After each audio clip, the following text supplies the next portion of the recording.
a gente recebe o coordenador regional do Litoral Sul, aqui do Partido dos Trabalhadores, reeleito, o Marcelo Albuquerque. Bom dia, Marcelo. Bom dia, Leonardo, bom dia, Caldenei, bom dia aos ouvintes do Edição da Manhã.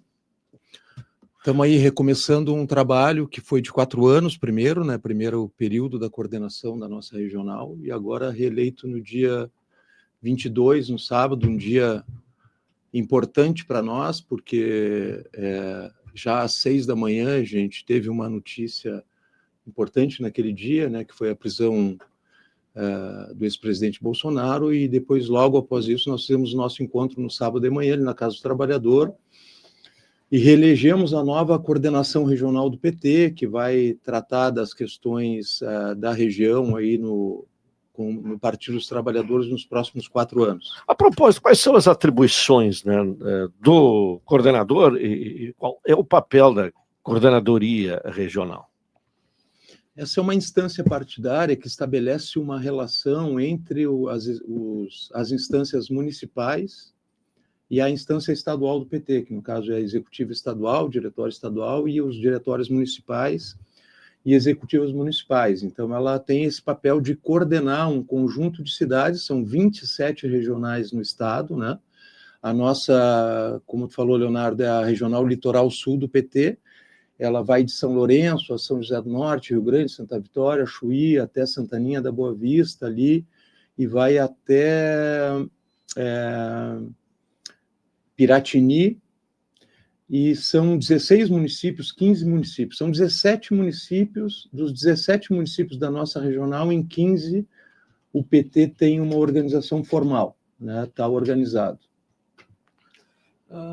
Marcelo, uma coisa que eu fiquei curioso, dentro tem o teu coordenador geral, no coordenador regional, e quem mais faz parte dessa coordenaão? São mais outros quais cargos também que têm suas atribuições? Nós temos uma coordenação regional composta por 10 pessoas, né? Boa parte dos municípios da região compõe essa estrutura, e nós temos um coordenador adjunto, uma coordenadora adjunto, depois um conjunto de coordenações mais específicas, né? Movimentos populares, organização partidária, assim como se organiza as executivas municipais dos partidos, com alguns cargos e especificações, né? Como é que é o processo eleitoral? Quem é que vota? Teve 2 chapas concorrendo, né? Sim. Como é que é o processo eleitoral para a escolha da coordenação regional? Caldenei, esse ano, o PT ele faz a troca da sua direção partidária de 4 em 4 anos. Né? Nesse ano, o PT fez a troca da direção partidária no Brasil inteiro, né? Desde a executiva nacional, o diretório nacional, executivas e diretórios estaduais em todos os municípios do Brasil, né? Então, foi uma renovação da direção partidária para enfrentar o próximo período, né, por 4 anos. Nesse processo, depois das definições, aqui no caso em Pelotas, nós reelegemos há um tempo atrás, alguns meses atrás, poucos meses, o Ronaldo Quadrado, presidente do PT. Em todos os outros municípios houve essa alteração de direção partidária, e a partir disso tem uma delegação por município que, em um encontro regional, define a coordenação regional. Aqui na nossa região foram 274 delegados, se não me engano, né? Uma participação super alta. Nós tivemos dos 274 delegados, 269 delegados participando, uma quebra pequena de 5 delegados que não puderam vir, né? Então, é uma delegação que define a nova coordenação, né? Nós tivemos aqui 3 chapas, né, e 2 candidaturas, né? E aí se deu a votação, a discussão da pauta, que era eleições 2026 e organização partidária. No final do dia, no final do encontro, se deu a escolha, né? Eu disputei com a vereadora Karina, de Rio Grande, né? E como o PT tem uma característica da sua fundação, que são as eleições proporcionais, ninguém fica de fora desses espaços. Vai estar na coordenação regional. Então, todos participam da nova coordenação regional, né? Marcelo, tem uma questão, nesse dia, então, além das eleições, houve algum debate? Sim, sempre tem um debate que precede, né? Nós temos agora, para informar os nossos ouvintes agora, no dia 30, no domingo, o encontro estadual do PT, né, que é a última etapa deste processo, né? Nesse encontro estadual, o PT vai definir um conjunto de questões, né? Vai fazer a discussão das eleições de 2026, vai fazer a discussão da organização partidária para o próximo período, que foi a mesma pauta que nós discutimos aqui no encontro regional, e vai definir em Porto Alegre, no domingo, as candidaturas a governador, ao Senado, né, e um conjunto de candidaturas para deputado estadual e deputado federal, antecipando esse processo de mobilização que já começou, né? Nós estamos entrando em dezembro, e a gente já está na antessala da eleição, uma eleição fundamental, eleições gerais, né? E o PT se organiza para esse processo. Bom, no seu caso, Marcelo, foi a reeleição, depois de um primeiro mandato de 4 anos. O que foi feito? Quais as principais ações desenvolvidas nesses 4 anos, as quais o levaram à reeleição? Tem um conjunto de questões, assim, nós acreditamos muito, assim, nesse processo de sinergia que a gente pode estabelecer a partir dos contatos entre os municípios, né, estabelecer, por exemplo, nós temos, o PT tem 25 vereadores e vereadoras na região, até mais um pouco, né, e boa parte deles, às vezes não se conhece, porque a pauta do município, ela toma conta e as pessoas estão ali voltadas para o seu município, não? Então, compor um espaço regional, onde as pessoas se organizam, se conhecem, se encontram, discutam questões comuns, né? Nós tivemos muitas ações na última eleição geral, aqui no sentido de organizar a região como um todo, né? Tentar organizar a região como um todo, ajudar o PT na região no aspecto da sua organização partidária. Nós, quando assumimos a regional, nós tínhamos menos cidades com PT organizado, no final da nossa gestão a gente já tinha uma organização maior em alguns municípios, nós só não temos o PT organizado em Arroio do Padre e em Turuçu, nessa regional, né? Em todas as outras a gente tem o PT formalizado, né? Então a gente se organiza, nós coordenamos, por exemplo, a última eleição, a regional, não só a regional, mas assim, não só o PT, mas os nossos companheiros aí de dia, os outros partidos do campo de esquerda, coordenaram a campanha do Lula e do Edgar na última eleição. Nós aqui na nossa região, e do Olívio para o Senado, na nossa região nós tivemos um resultado bem significativo, foi a região onde o Lula e o Edgar e o Olívio fizeram mais votos no estado, né? A gente chamava brincando que foi o nosso Nordeste aqui, porque o Lula fez uma média nas nossas 15 cidades de 56%, 57% dos votos, né? O Lula venceu em 13 das 16 cidades da região, Bolsonaro, né? O Olívio venceu em 14 das 16 cidades da região. E o Edgar Preto, que foi o nosso candidato a governador, uma novidade naquela eleição, também fez uma votação excelente na nossa região, sendo mais votado em 11 das nossas 16 cidades, né? A gente até brinca que, como o Edgar nos faltou 2.400 votos para estar no segundo turno naquela eleição, a gente avalia, assim, como as eleições são cada vez mais disputadas e o detalhe conta muito, né? Nós acabamos ficando fora do segundo turno por 2.400 votos, a gente ficou com aquela sensação que se tivesse feito um pouco mais ainda aqui na região, nós poderíamos ter estado no segundo turno, e aí uma questão, às vezes, que é de organização, né? Porque a gente acredita muito nesse processo de antecipação, de discussão, de organização, né? A gente acha que isso se transforma em resultado depois, né? E a gente ficou um pouco sentido porque queria contribuir para que o Rui Edgar tivesse estado no segundo turno, a gente teria uma nova história aqui no estado, né? Nos últimos 4 anos. Tu citou que agora, em 2026, é a tua segunda eleição como coordenador regional do PT, né? Só que é um cenário diferente, um cenário que agora com o Lula como presidente vem o PT vem de uma vitória expressiva na região nas eleições do ano passado. Então, as duas maiores cidades, até pensando nas duas maiores cidades, Pelotas e Rio Grande, ainda tem São Lourenço, com vitórias nas eleições para prefeito. Qual é o principal desafio para 2026 nessa melhora, para conseguir melhores números ainda do que já aconteceu em 2022? Sim, a gente já teve, Leonardo, na eleição do Ivan, a prefeitura, um resultado muito positivo do nosso ponto de vista, né? Indo para o segundo turno, e aqui em Pelotas especialmente, à frente de candidatos como o Fetter, que havia sido prefeito há algum tempo atrás, tal. Então a gente já vem num processo de reconstrução, né, aqui na nossa região. Então, tivemos as eleições gerais há 4 anos, com bons resultados, como ressaltei antes, e tivemos depois, 2 anos depois, as eleições municipais também com bons resultados, né?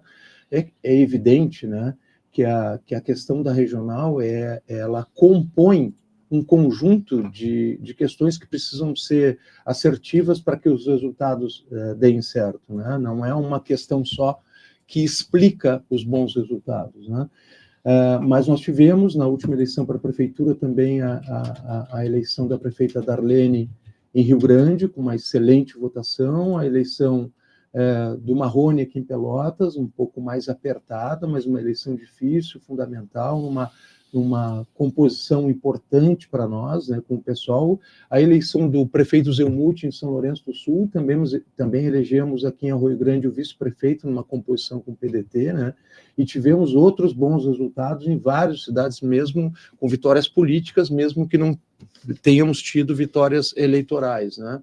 Então foi uma sequência, né. Para 2026, a gente, como tu falou, Leonardo, a gente é um cenário bem diferente de 4 anos atrás, né? A gente percebe um conjunto de alterações. Se a gente for analisar essa semana, como eu falei inicialmente, ali com a cassação do Bolsonaro, a gente percebe que a direita e a extrema-direita, elas estão numa condição de diferente, num grau de dispersão muito maior do que há 4 anos, né? Também essa semana, só para ilustrar, nós tivemos ontem a sanção do projeto de lei do imposto de renda, nós tivemos anúncios aqui, inclusive, para Pelotas, 23 milhões, para o Estado, 3 bilhões de reais, né? Então, a gente eu avalio que nós vamos para uma eleição numa condição melhor, né, do que há 4 anos atrás. Isso não garante nada, né? O que garante é o nosso trabalho, a nossa organização, mas a gente vai numa condição melhor. Eu não descarto isso, não é nenhuma prepotência, mas eu não descarto a possibilidade do Lula vencer a eleição no primeiro turno. Acho que é uma possibilidade real, e ressalto que para isso nós vamos ter que ter muito trabalho no Brasil inteiro, porque essa bipolarização ela continua, mas há evidentemente uma dispersão do outro lado, um fortalecimento da candidatura do Lula para essa eleição de 2026, um cenário também diferente para o Estado. Há 4 anos atrás o Edgar era uma novidade que surpreendeu a todos, né? Aqui em Pelotas, no primeiro turno, se não me engano, o Eduardo Leite fez 41% dos votos e o Edgar fez 32% na cidade do governador, né? Então, em um outro momento, a candidatura da extrema-direita que está à frente das pesquisas é a do Zucco, que a gente acha que também é diferente da candidatura do Eduardo, né? Uma candidatura menos de centro, mais à direita, né? Menos de centro-direita, menos de direita e mais de extrema-direita, e isso pode nos dar também uma possibilidade diferente de vitória aqui no Rio Grande do Sul com a candidatura do Edgar, e com a possibilidade, evidentemente, da candidatura do Lula influenciar, né, positivamente em todos os municípios, os estados do Brasil, né? A gente tem essa expectativa, só que ela não vai se tornar real se a gente não trabalhar muito para que ela aconteça. Para o Senado, já está garantida a candidatura do Paulo Paim, que num certo momento chegou a anunciar a desistência? Como é que está essa questão? Essa é uma das questões que vai ser assim, encaminhadas no nosso encontro agora do dia 30, no domingo, no encontro estadual do PT, né, em Porto Alegre, que vai começar de manhã, vai até à tarde, com delegações do estado todo, né? Nós temos uma composição que está se alinhando com o PSOL, com a possibilidade da Manuela concorrer ao Senado, né? Que é uma candidatura muito importante para o nosso campo político, e o PT administra no último período um debate interno com relação a duas candidaturas, que é a candidatura do nosso atual senador Paulo Paim e a candidatura do companheiro deputado federal Paulo Pimenta, né? Então, essa é uma das definições que nós teremos, muito provavelmente, já daqui a 3, 4 dias, né?